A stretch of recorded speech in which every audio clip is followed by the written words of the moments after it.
Halo sahabat sejarah, kami siswa-siswi dari SMA Harapan Bangsa Samalantan dari kelompok 2. Video ini dibuat untuk menyelesaikan salah satu tugas sejarah Indonesia dengan guru pembimbing Bapak Bambang SPD. Kami dari kelompok 2 yang terdiri dari 8 orang yang saling bekerja sama dalam memenuhi tugas dengan judul materi asal-usul nenek moyang bangsa Indonesia.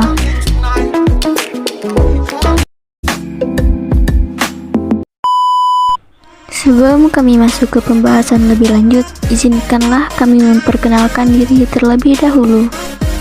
Perkenalkan, nama saya Nafri Dani, saya dari tingkat 10 dari SMA Harapan Bangsa Samalantan. Halo sahabat sejarah, perkenalkan nama saya Laudia Cynthia Bella, saya dari kelas 10 IPA dari SMA Harapan Bangsa Samalantan. Halo sahabat sejarah, perkenalkan nama saya Putriana, saya dari kelas 10 IPA dan masih sekolah di SMA HB Harapan Bangsa Samalantan. Halo, perkenalkan nama saya Wilson Rivaldo, saya anak kelas 10 IPA dan bersekolah di SMA Harapan Bangsa Samalantan. Halo, perkenalkan nama saya Reva Ikanela, saya dari kelas 10 IPA, asal sekolah saya dari SMA Harapan Bangsa Samalantan. Perkenalkan nama saya Rahmat dari Mio, saya kelas 10 IPA dan saya bersekolah di SMA Harapan Bangsa Samalantan. Sahabat sejarah, perkenalkan nama saya Nadia Santi, saya dari kelas 10 IPA SMA Samalantan.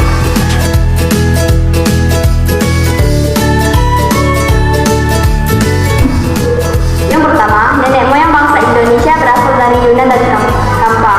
Argumen merujuk pada pendapat Muhammad Ali dan Sken bahwa sekitar tahun 3000 sebelum Masehi sampai 1500 sebelum Masehi terjadi gelombang perpindahan bangsa-bangsa di Yunan dan Kampa sebagai akibat desakan bangsa lain dan Asia Tengah yang lebih kuat. Argumen ini diperkuat dengan adanya kesamaan bahasa, nama binatang, dan nama peralatan yang dipakai di kepulauan Indonesia, Polinesia, Melanesia, dan Mikronesia. Yang kedua, nenek moyang bangsa Indonesia berasal dari Indonesia sendiri. Argumen ini merujuk pada pendapat Muhammad Yamin yang didukung dengan penemuan fosil-fosil dan artefak-artefak manusia tertua di wilayah Indonesia dalam jumlah yang banyak. Sementara itu, fosil dan artefak manusia jarang ditemukan di daratan Asia.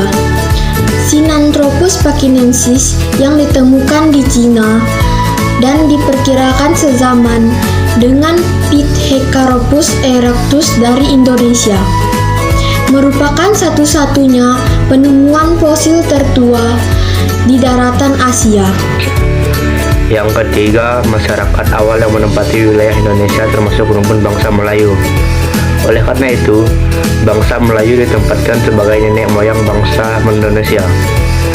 Argumen ini merujuk pada pendapat Hogan yang berpendapat bahwa bangsa yang mendiami daerah pesisir Melayu berasal dari Sumatera. Bangsa Melayu yang menjadi nenek moyang bangsa Indonesia dapat dibedakan menjadi dua, yaitu yang pertama, bangsa Proto-Melayu atau Melayu tua. Orang Proto-Melayu telah berpandai membuat alat bercocok tanam, membuat barang berpecah belah, dan perhiasan. Kehidupan mereka berpindah-pindah. Bangsa ini memasuki Indonesia melalui dua jalur. Yang pertama, jalan barat dari Semenanjung Malaka ke Sumatera dan selanjutnya menyebar ke beberapa Indonesia. Dan jalan yang kedua yaitu jalan timur dari Semenanjung Malaka ke Filipina dan Mahasa, serta selanjutnya menyebar ke beberapa daerah di Indonesia. Bangsa Proto-Melayu memiliki kebudayaan yang setingkat lebih tinggi dari kebudayaan Homo sapiens di Indonesia. Kebudayaan mereka adalah kebudayaan batu mudan yang hasil kebudayaan mereka masih terbuat dari batu tetapi telah dikerjakan dengan baik sekaligus halus. Tapak persegi merupakan hasil kebudayaan dari bangsa Proto-Melayu yang masuk ke Indonesia melalui jalan timur. Keturunan bangsa Proto-Melayu masih hidup hingga sekarang diantaranya suku Dayak, Batak, Toraja, dan Papua. Bangsa Deutero Melayu atau Melayu Muda. Sejak tahun 5000 sebelum Masehi, bangsa Deutero Melayu masuk ke wilayah Indonesia secara bergelombang melalui jalan barat. Deutero Melayu hidup secara berkelompok dan tinggal menetap di suatu tempat.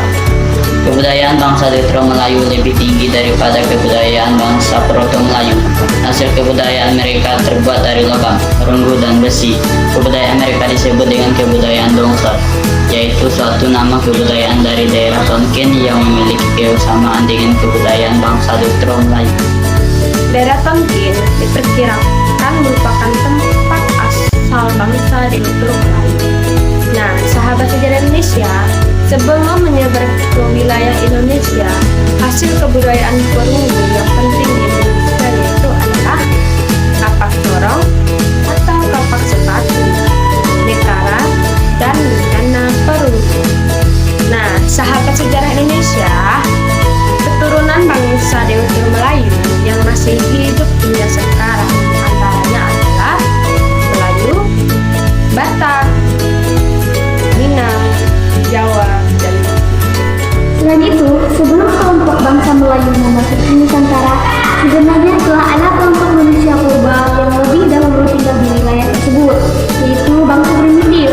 Yang termasuk bangsa primitif adalah manusia Pleistosin atau manusia purba, suku Wedoid, dan suku Negroid.